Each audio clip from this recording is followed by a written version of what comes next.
Halo, assalamualaikum. Jumpa lagi di Pi Cooking Channel. Yang baru bergabung, selamat datang ya. Oke teman-teman, ini aku bikin roti, tapi yang ekonomis ya. Tepungnya sih biasa ya, pakai double zero. Aku menggunakan protein tinggi ya. Dan kali ini yang ekonomis aku pakai hanya air aja, nggak pakai susu cair dan tidak menggunakan kuning telur.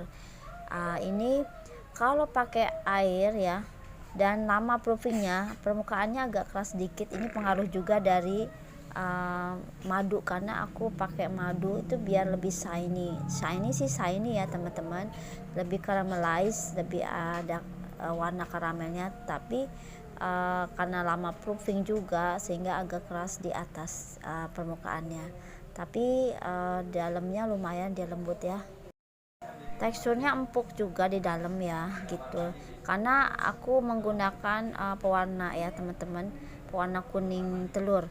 Jadi nggak pakai kuning telur sama sekali, baik dalam adonan maupun di dalam permukaannya ya, olesannya. Jadi tetap dia warna kuningnya dapet, terus brownnya juga dapet dari madu itu ya. Jadi ini tanpa telur teman-teman. Cuman kekurangannya itu ya, jadi kurang banget lembut, karena walaupun pakai bread improver, tapi kalau pakai kuning telur itu enak ya. Memang kuning telur kan pelembut alami ya, tentu saja.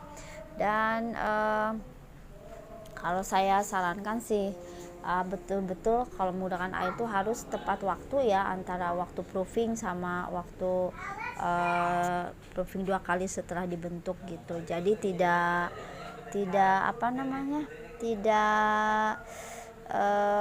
overproofing gitu. Jadi yang overproofing tuh kadang menyebabkan permukaannya agak keras sedikit. Oke teman-teman, seperti biasa aku pakai bread improvernya Baker's Bonus. Ini aku pakai tepungnya cuman 100 gram ya, kurang lebih 150 gram ya.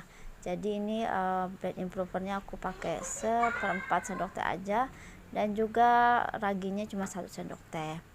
Cuma ini aja teman-teman, dan tambahannya air ya, air kurang lebih 100 ml ya, lebih kurang seperti itu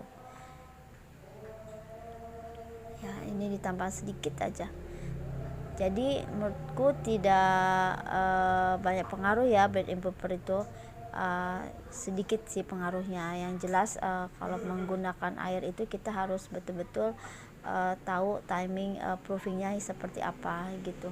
Jadi kalau setelah dia double pengembangan, kita bentuk lagi, kita proofing lagi. Kalau terlalu kelamaan ya menggunakan air, proofingnya lama, itu mesti ada dampak sedikit ya. Jadi permukaannya itu, permukaan rotinya itu pas di baking agak keras gitu.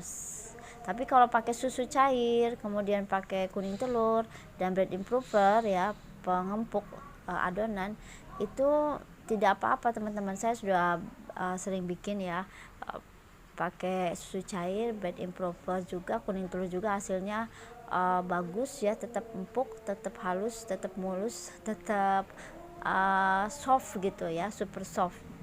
Apalagi pakai double zero. Itu tadi ya, walaupun overproofing ya, menggunakan tepung double zero, terus pakai susu cair dan kuning telur, hasilnya oke banget. Tapi jangan pernah sama ya kalau kita menggunakan air, hanya air aja gitu.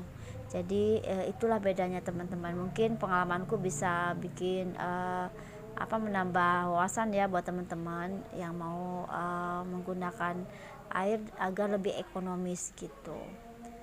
Sebetulnya juga bisa diganti dengan susu bubuk ya, jadi susu cairnya ganti susu bubuk. Dan ini aku menteganya aku pakai 2 sendok makan aja ya, sudah cukup. Dan ini pakai garam juga ya teman-teman. Hanya simple aja ya, namanya ekonomis. Aku coba meminimalisir bahan ya seminim mungkin. Cuman memang itu tadi, dalam masalah proofing kita harus benar-benar hati-hati ya teman-teman. Jadi harus pas gitu.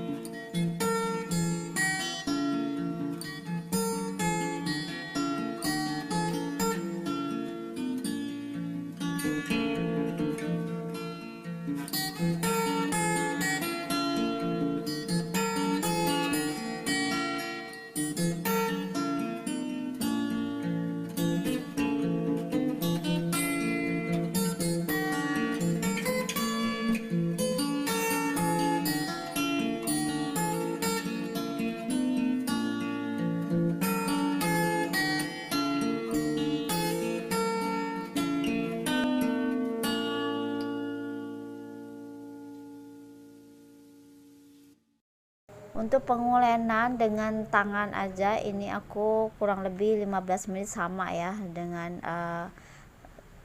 video-video pembuatan roti sebelumnya. Rata-rata aku pakai waktu 15 menit sampai kelihatan gluten windownya, sampai halus banget ya, sampai mulur, sampai lentur ini adonannya. Oke, ini setelah pengembangan yang kedua teman-teman, ini sudah hampir sejam lebih ya, sejam ya, cukup sejam lebih lah teman-teman. Ini aku pakai susu tetap ya di permukaannya, nggak ngaruh teman-teman kalau pakai air, adonannya kurang mantep lah menurutku. Tapi kurang mantep karena aku atasnya pakai madu ya, aku kasih madu begini teman-teman, jadi dia agak caramelize, kerasnya sih di situ juga mungkin ya.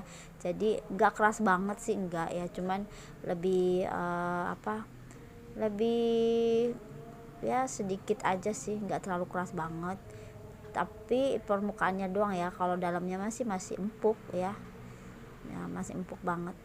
Kenapa aku pakai madu ya, aku menghindari kuning telur tadi kan, kita kan coba untuk bikin roti tanpa telur ya, sehingga kalau pakai madu dia ada warna brownnya itu lebih cantik gitu. Aku ngambil dari kepingin warna brownnya aja gitu, sehingga aku pakai madu nih teman-teman.